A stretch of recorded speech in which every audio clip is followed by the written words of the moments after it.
안녕하세요. 퍼스트터치 축구 신하입니다. 오는 28일 일요일 밤 10시에는 토트넘이 아스널을 맞아 프리미어리그 33번째 경기로 홈 경기를 치르게 됩니다. 토트넘으로서는 33번째 경기이고 아스널은 34번째 경기로 토트넘과 아스널 모두 북런던 라이벌전이라는 의미를 넘어서 각 팀에게 이번 시즌 순위에 결정적인 영향을 미치는 거의 데스매치급의 빅매치입니다. 토트넘으로서는 지금 현재 4위인 아스톤 빌라보다 두 경기를 덜 치른 상황에서 승점 6점을 뒤지고 있기 때문에 아스톤 빌라를 따라잡으려면 수치상으로는 아스널전을 포함하여 그 다음 경기까지 모두 이겨야 아스톤 빌라와 승점을 같게 맞출 수 있습니다. 그리고 지금 현재 득실차에서도 5골을 아스톤 빌라에게 뒤지고 있고 아스널전을 포함한 향후 남은 6경기에서 맨시티, 리버풀과도 만나야 하기 때문에 토트넘의 이번 시즌 탑4 달성은 매우 어려워 보이는 것도 사실입니다. 아스톤 빌라는 향후 남은 경기들이 첼시와의 홈 경기, 브라이튼 원정, 리버풀과의 홈 경기, 크리스탈 팰리스 원정 경기 이렇게 4경기가 남아있는데 2승 1무 1패 정도를 예상하면 아스톤 빌라의 최종 승점은 73점 정도로 예상됩니다. 토트넘은 지금 현재 승점 60점이기 때문에 73점 이상을 얻기 위해서는 골 득실 차에서도 부족한 점을 감안하면 남은 경기에서 승점 14점은 얻어야 탑4를 기대할 수 있습니다.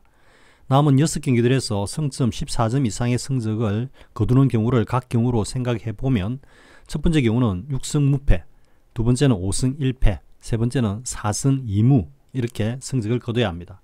즉 최소 4승 이상의 무패를 기록해야 하고 5승을 하면 탑4 가능성은 높아 보입니다.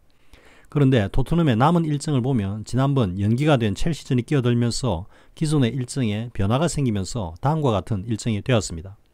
33라운드 경기는 아스널전 홈 경기이고 34라운드 경기는 첼시전 원정 경기입니다. 그리고 35라운드는 리버풀 원정 경기, 36라운드는 벌리전 홈 경기, 그리고 37라운드는 맨시티전 홈 경기, 그리고 38라운드는 세필드전 원정 경기입니다. 기존에는 아스널, 리버풀, 맨시티전이 연이어 예정되어 있었지만 변화된 일정에서는 각 경기 사이에 첼시전과 벌리전이 끼어들면서 징검다리 일정으로 경기를 치르게 되어 있습니다. 이들 6경기에서 최소 5승을 거둬야 탑4 달성이 가능한데 현실적으로는 매우 어려워 보이고 4승을 하고 두 경기를 비기는 것도 벅차 보입니다. 특히 토트넘이 전통적으로 약세를 보이고 있는 첼시전이 아스널전과 리버풀전 사이에 끼어 있어서 아스널전의 결과가 나쁘다면 자칫 첼시전에서 토트넘의 탑4 달성이 무산되는 결과가 발생할 수도 있어 보입니다. 그러므로 더더욱 이번 아스널전은 토트넘으로서는 무조건 이겨야만 하는 경기가 되고 있습니다. 만약 아스널전을 토트넘이 승리로 이끈다면 그리고 그 기세를 몰아 첼시전과 리버풀전에서 승부를 거는 총력전으로 적어도 이 두 경기에서 1승 1무 정도의 최상의 결과를 낼 수 있다면 남은 3경기에서 맨시티와는 무승부 그리고 번리, 세필드전에서 2승을 거둔다면 승점 7점을 더하면서 탑4 달성도 가능해 보입니다. 그러나 만약에 아스날에게 패한다면 탑4는 실질적으로 무산되는 것이고 비기는 경우에도 나머지 5경기에서 4승 1무 이상의 성적을 거두어야 하기 때문에 토트넘은 아스날전을 무조건 이겨야 하는 것입니다. 한편 아스널로서는 지금 현재 34경기를 치른 현재 승점 77점으로 선두에 올라 있기는 하지만 한 경기를 덜 치른 맨시티가 승점 76점이기 때문에 실질적으로는 맨시티가 유리한 상황이라고 할 수 있고 따라서 아스널도 이번 토트넘전은 반드시 이겨야 하는 경기입니다. 한편 아스널과 맨시티가 챔피언스리그에서 모두 8강에서 탈락했기 때문에 5월 초에 있는 챔피언스리그 4강 경기를 치르지 않고 따라서 전력을 풀로 가동할 수 있기 때문에 아스널전은 토트넘으로서는 더더욱 어려운 경기가 될 것으로 보입니다. 지금까지 토트넘의 탑4 달성 가능성에 관해서 간략하게 살펴보았습니다.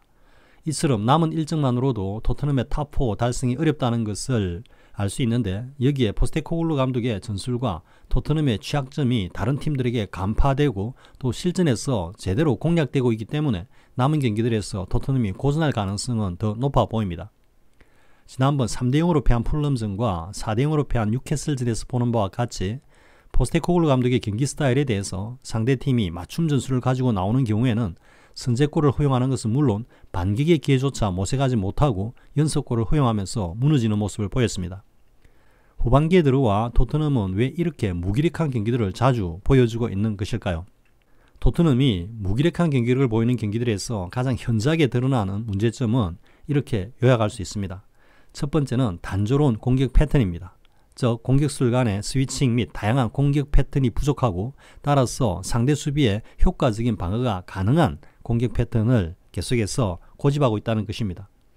그리고 두 번째는 수비 라인의 취약점입니다. 즉 반더벤과 로메로의 개인 역량에 지나치게 의존하면서 이들 선수들이 부상이나 징계 등으로 결장하거나 아니면 상대 공격수와의 상승상 부진한 경기를 보일 때는 토트넘의 수비 라인이 무너지는 모습을 보여주고 있습니다. 그리고 세 번째는 포스테코글루 감독의 전술적인 위기 대응 역량의 부족입니다. 즉 이것은 포스테코글루 감독의 전술적 역량의 한계를 보여주고 있고 특히 상대팀의 맞춤 전술에 대한 대응 능력이 현저히 부족한 모습을 보이고 있습니다. 그러면 각각 하나씩 사례대로 살펴보겠습니다. 첫 번째, 단조로운 공격 패턴의 문제는 포스테코글루 감독이 공격적인 축구를 선보이던 이번 시즌 초반 포스테코글루 감독의 축구는 매우 공격적이어서 일단 재미가 있다고 평하면서도 한편으로는 다소 어수선한 느낌마저 준다고 평했습니다. 앞선 감독들이 무리뉴, 콘테 등의 수비 축구에 질식 상태에 있었던 토트넘 팬들에게는 청량제와도 같은 포스테코글루 감독의 경기 스타일이었고 또 이런 토트넘의 변화에 제대로 적응하지 못한 다른 팀들로 인해 토트넘이 한때 리그 선두를 질주할 수도 있었습니다. 그러나 경기가 거듭되고 리그 후반기로 접어들면서 축구 신화는 토트넘의 수비 라인의 안정성 결여와 포스테코글루 감독의 공격 일변도의 전술에 대해서 공수 밸런스가 부족하다는 평가를 하기 시작했고 토트넘 축구에 적응한 다른 팀들이 적절한 전술적 대응을 들고 나오면서 포스테코글루 감독의 공격 축구는 전반기와는 달리 그 성과를 낼 수 없게 되었습니다. 손흥민을 축으로 하는 최전방 공격 라인도 거의 정형화된 공격 패턴으로 일관하였고 그 결과 손흥민의 골 결정력도 떨어지면서 토트넘 전체의 공격력 역시 저하되었습니다.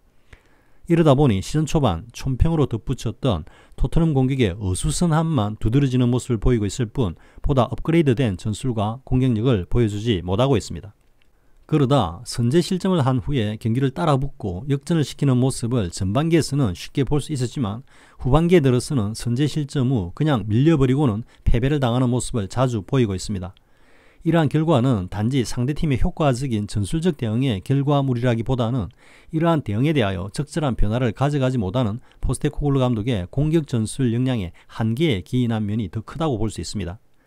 과연 향후 남은 경기들에서 포스테코글루 감독이 어떤 변화를 통해서 토트넘의 공격력을 업그레이드할 수 있을지는 매우 궁금합니다만 앞선 뉴캐슬전에서 손흥민을 후반 이른 시간대에 빼고 존슨, 베르너 등을 중앙 스트라이크로 변화를 준 것은 이러한 시도의 일환으로 보입니다. 어쩌면 이러한 변화의 시도는 자주 있을 것으로 보이는데 그 결과에 대해서는 그렇게 긍정적으로 보이지는 않습니다. 포스테코글루 감독의 그동안 공격 전술을 보면 이번 시즌은 거의 손흥민을 중앙 스트라이크로 기용하면서 손흥민의 골 역량에 의존하려는 의도로 보이기 때문입니다. 그러므로 토트넘이 향후 경기들에서 소위의 결과를 얻기 위해서는 무엇보다도 손흥민이 전반전 이른 시간대에 선제골을 넣는 경기 흐름이 나와야 할 것으로 생각됩니다. 이런 성과를 과연 어떤 전술적 변화로 포스테코글루 감독이 이끌어내는가가 남은 경기들에서 토트넘의 공격 라인에 대한 주요한 관전 포인트가 될 것입니다. 그리고 두 번째, 수비 라인의 취약점에 관해서는 토트넘의 경기에서 가장 현저하게 드러나는 장면은 토트넘의 선제 실점입니다. 이러한 사실은 앞서 말한 토트넘의 공격력의 비효율성과 수비 라인의 안정성 결여 때문이라고 할 수 있습니다. 경기 시작부터 거의 압도적인 점유율을 점하면서 강력한 공격력을 보여줌에도 불구하고 압도적 비율로 상대팀에게 선제골을 허용하는 이 사실이 바로 토트넘 축구의 문제점을 그대로 보여주고 있는 것입니다. 실효성이 떨어지는 분주한 공격, 그리고 상대의 역습에 취약한 수비 라인과 수비 전술로 인해서 토트넘은 매번 선제 실점을 하였고 이 선제 실점을 극복하지 못하는 경기에서는 철저하게 무너지는 모습을 보였습니다. 토트넘의 수비는 거의 전적으로 반더벤과 로메로의 개인 역량에 의존하고 있고 조직적인 수비 전술이나 위기 대응 전술이 거의 없다시피 한 모습을 보이고 있습니다. 높은 라인을 줄곧 유지하지만 상대의 빠른 역습에 대한 조직적인 대응 전술은 보이지 않고 반더벤과 로메로의 개인 역량으로 맞서는 모습을 보이고 있고 그러므로 이들이 부상, 징계 등으로 이탈한 경기나 또는 부진을 보이거나 상대 공격수가 상승상 이들을 압도하는 경기에서는 속절없이 무너지는 모습을 보이고 있습니다. 그리고 이러한 모습은 좌우 풀백인 우도기와 포로의 이른바 인버티드 풀백으로 지나친 공격 가담과 그에 따른 수비로의 느린 전환이 로메로와 반더벤에게 수비 부담을 극대화하고 그로 인해 특히 반더벤의 체력적인 부하가 걸리면서 부상에 시달리는 결과를 초래하고 있습니다. 그러나 그렇다고 해서 구조적으로 이러한 수비 라인과 그 전술 패턴을 효율적으로 변화시킬 수 있는 자원이나 전술이 거의 전무하다고 할 수 있기 때문에 토트넘의 이러한 공수 불균형의 가분수적인 전술은 이번 시즌 끝까지 이어질 것으로 보입니다. 이러한 공수 불균형 속에서 공격형 미들인 메디슨의 역할이 상당히 애매해지면서 메디슨이 후방 빌드업을 지원하는 모습을 자주 보일 정도로 우도기와 포로의 공격 가담에 메디슨이 제대로 된 역할을 잃어버리는 모습을 보이고 있습니다. 그러므로 메디슨의 역할을 살리면서 우도기와 포로의 공격적 역할을 다소 축소하고 이들로 하여금 수비에 비중을 더 두는 방향으로 전체적인 전술 변화가 있어야 할 것으로 보입니다. 그리고 세 번째, 위기 대응 역량 부족에 대해서 이야기해 보겠습니다. 무엇보다도 최근 부진한 경기들에서는 상대팀의 맞춤 전술과 빠른 역습에 대한 포스테코글루 감독의 전술적 대응 역량이 현저히 부족하다는 것을 드러내고 있습니다. 이를 달리 말하자면 포스테코글루 감독의 위기 대응 능력이 현저히 부족하다는 것입니다. 위기 대응 능력은 다양한 전술적 역량을 근간으로 경기 흐름에 따라 적절한 전술 변화와 교체 전술을 통해서 위기를 극복하고 경기 흐름을 돌리는 전술가인 감독으로서의 역량을 말하는데, 이런 측면에서 포스테코글루 감독은 솔직히 말해서 프리미어리그급의 레벨이 아니라고 판단됩니다. 한두 번의 경기라면 몰라도 매번 거의 같은 패턴의 역습이나 공격 패턴에 어김없이 실점을 하고 이에 대한 대응 역량은 보여주지 못하고 결국은 무기력한 패배가 이어지는 것을 보면 이것은 분명하게 포스테코글루 감독의 전술 역량의 한계를 보여주고 있는 것입니다. 물론 다음 시즌에는 보다 진화된 전술 역량을 선보일 수도 있겠지만 이번 시즌만큼은 남은 경기들에서 선수들의 개인 역량에 의존하는 경기를 치러야 할 것으로 보입니다. 지금까지 토트넘과 포스테코글루 감독의 전술적 역량에 대해서 비판적인 시각으로 살펴보았습니다. 이번 시즌 토트넘의 탑4 달성은 비관적으로 보이기는 합니다만 그래도 남은 경기들에서 손흥민 선수가 많은 골을 넣으면서 개인 스탯을 높이는 것을 기대해 봅니다. 특히 도움이 현재 9개인데 1개 더 이상 추가를 하여 다시 공격 포인트 1010클럽에 등록하는 기록을 세우기 바랍니다.